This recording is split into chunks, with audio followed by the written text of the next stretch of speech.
Good morning, everybody. It's Tuesday morning at 8:40, April 20th.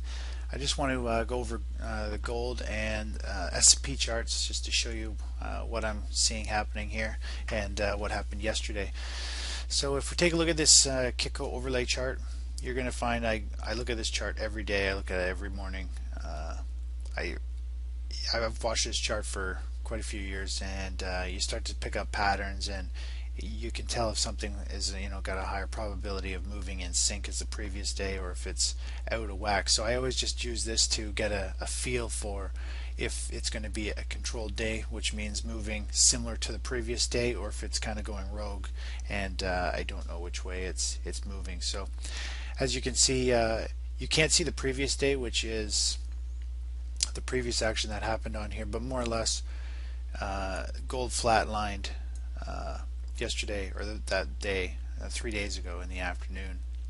I guess it was actually 4 days ago now.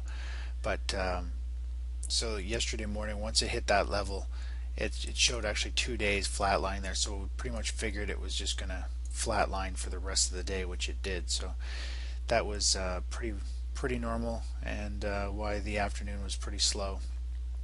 But what I'm seeing happening today is yesterday we saw gold, it slid down lower, and then we had this kind of rally up to the previous high here, and then it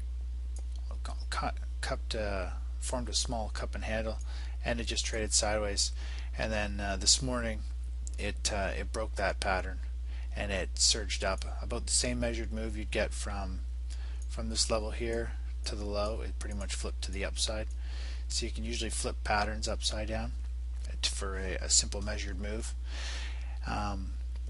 Because yesterday the market moved down and then up here, and now we're seeing it move the opposite way, I have a feeling today the patterns aren't really going to be very reliable.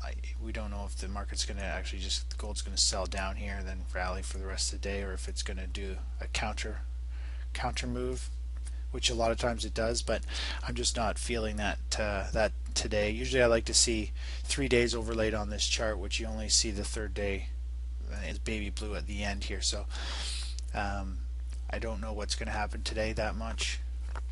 So we're just going to play it by ear, and that's the whole point of this chart, is to get a feeling for if it's going to be a similar pattern, or if we don't really have an idea of where it's going, if it's kind of wandering the opposite. So that's the whole point of that chart. Okay, so here is the gold futures chart. If we see here, we've got the head and shoulders pattern that we played. We shorted the shoulder, and we got the drop. Now I was mentioning yesterday I was looking for a reverse head and shoulders. I wanted to see it kind of come back down and short it down here, depending what the volume was, or see it drift actually in like a more of a bull flag, and we'd pick it up down at this level. We never really did see that. I do expect to see gold pretty much rally into the middle of this resistance level, so it might drift up there. To me, it's not a trade. I really wanted to get a proper setup down here to get the full move and have a stop set just underneath the low, but buying it up here is right in the middle of the entire pattern from here to the bottom. So it's kind of we're already at a 50% retracement. Could go either way. It's not a high probability trade in my opinion. So really, I'm just going to let things unfold, and we'll play it by ear as that chart works out. Now here is the S&P chart. This is the 60-minute chart. We can see the head and shoulders we saw the other day, and more or less I mentioned yesterday that I wanted to see a similar pattern here. I wanted to see a shoulder, and then we had a head form, and I was kind of hoping for, there's the shoulder, I was hoping that would be the head, and I was hoping that we'd get a bull flag shoulder to rally and then take it up to most likely under that level, or it would go right through the heart of the noise to that level, which is where it's at now. Just unfortunate we didn't get the setup. It's unfortunate, but that's just part of trading. You got to wait for good trades. If you just jump in and chase it, it costs you in the long run.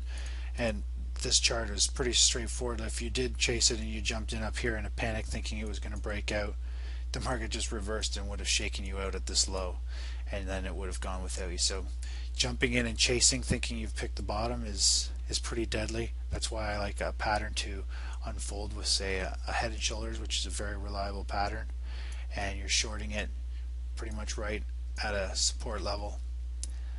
You're buying it, and then you catch the updraft. And of course, once it breaks the neckline, you get, not only do you make, this drop should be fairly quick, but once you break the neckline, you get the pop, and that puts you deep in the money right away. So that's what I was looking for. We didn't get it yet, so we're just going to play it by ear, and we'll go from there. So what I'm seeing now is, if I jump to a let me just jump to a daily chart here.